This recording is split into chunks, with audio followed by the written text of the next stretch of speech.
পশ্চিমা লঘুচাপের কারণে সিলেট অঞ্চলে ভারী বৃষ্টি হচ্ছে বলে জানিয়েছে আবহাওয়া বিভাগ। উজানে ভারতের তিস্তা ব্রহ্মপুত্র অববাহিকায় প্রবল বৃষ্টি বন্দনের উপর নির্ভর করছে বন্যা পরিস্থিতির উন্নতি।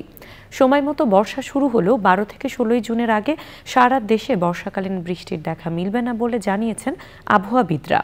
173 বছরের মধ্যে বিশ্বের উষ্ণতম বছর হিসেবে চলতি বর্ষাকালেও তাপপ্রবাহের আশঙ্কা করছেন আবহাওয়াবিদরা।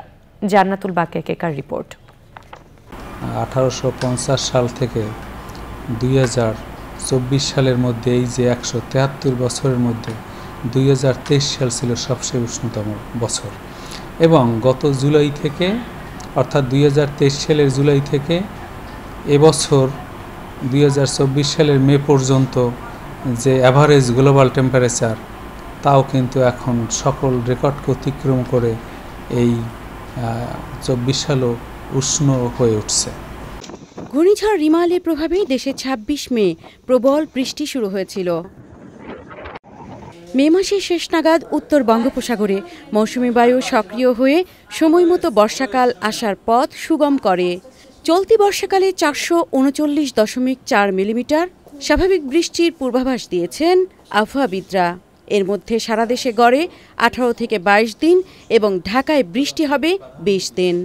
জুন মাস মনসুনের প্রথম মাস এবং এই জুন মাসে গড়ে 459.4 মিলিমিটার বৃষ্টিপাত হওয়ার কথা, কিন্তু এই বৃষ্টিপাত মৌসুমী বায়ুর সক্রিয়তার অথবা নিষ্ক্রিয়তার উপর কম বেশি হতে পারে।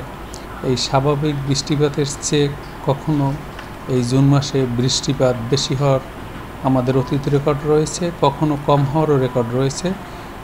গত বছর প্রায় জুন মাসে 56% বৃষ্টিপাত কম হয়েছে এই জুন মাসে।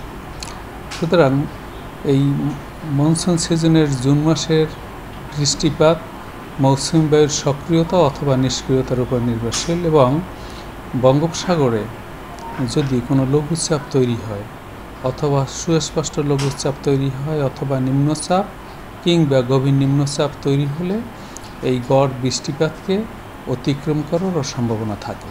তবে পশ্চিমা লঘুচাপের কারণে সিলেট ও ময়মনসিংহ অঞ্চলে প্রবল বৃষ্টির দেখা মিলেছে। পাশাপাশি দেশের উজানের ভারতীয় অংশে ব্রহ্মপুত্র ও তিস্তা অববাহিকায় ভারী বৃষ্টির কারণে সিলেটে তৈরি হয়েছে বন্যা পরিস্থিতি। এ মাসে বঙ্গোপসাগরে 1 থেকে 2টি লঘুচাপ তৈরি হতে পারে। এর মধ্যে কোনো একটি মৌসুমী লঘুচাপে পরিণত হয় তাহলে বৃষ্টির পরিমাণ কম বেশি হতে পারে। 1948 সাল থেকে 2023 সালকে বিবেচনায় নিয়ে যদি আমরা কথা বলি, মনসুন পিরিয়ডে তার মধ্যে জুন মাসে মাত্র 5টি নিম্নচাপ তৈরি হয়েছে, কারণ এই মনসুন পিরিয়ডের মধ্যে জুন, জুলাই, আগস্ট এবং সেপ্টেম্বরের মধ্যে সবচেয়ে কম নিম্নচাপ তৈরি হয় জুন মাসে।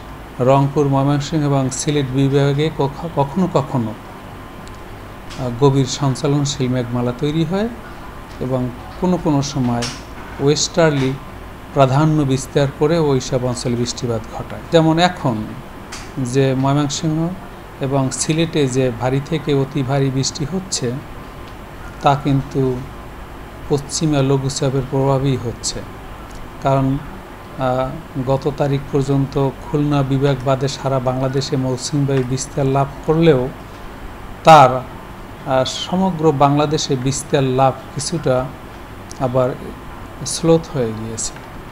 ফলে এখন আমাদের আপ স্ট্রিমে বিশেষ করে আসাম, মেঘালয়, ত্রিপুরা, মিজোরাম, অরুণাচল এবং সিলেট, ময়মনসিংহ এবং রংপুরে যে বৃষ্টিপাত হচ্ছে সেটা পশ্চিমে লঘুচাপের ফলেই হচ্ছে। গতকালকে যে তাপপ্রবাহ শুরু হয়েছিল সেটা আজকে বিশেষ করে ময়মনসিংহ, সিলেট এবং উত্তরাঞ্চলে কিছুটা কমে যাবে ব্যাপক এলাকা থেকে। সুতরাং এই তাপপ্রবাহের ব্যক্তিকাল যেহেতু কম থাকে, সেই জন্য এই মুহূর্তেই আমরা হিট অ্যালার্ট মেসেজ দিচ্ছি না, কারণ মাঝে মাঝে থেমে থেমে বৃষ্টি হয়, কিছুটা স্বস্তিদায়ক কিছুটা অস্বস্তিদায়ক মিলেমিশে এই বর্ষাকাল চলে যায়। আবহাওয়াবিদরা বলছেন বিশ্বের উষ্ণতম বছর হিসেবে এবারের বর্ষাতেও মৃদু থেকে মাঝারি তাপপ্রবাহের কারণে বাড়বে ভোগান্তি। আর জুনে বঙ্গোপসাগরে ঘূর্ণিঝড় অস্বাভাবিক হলেও 2015 সালের ঘূর্ণিঝড় কোমেনের মতো এবছরও ঘূর্ণিঝড় হতে পারে কিনা তা সময় বলবে। জান্নাতুল বাকিয়া কেকা, চ্যানেল আই, ঢাকা।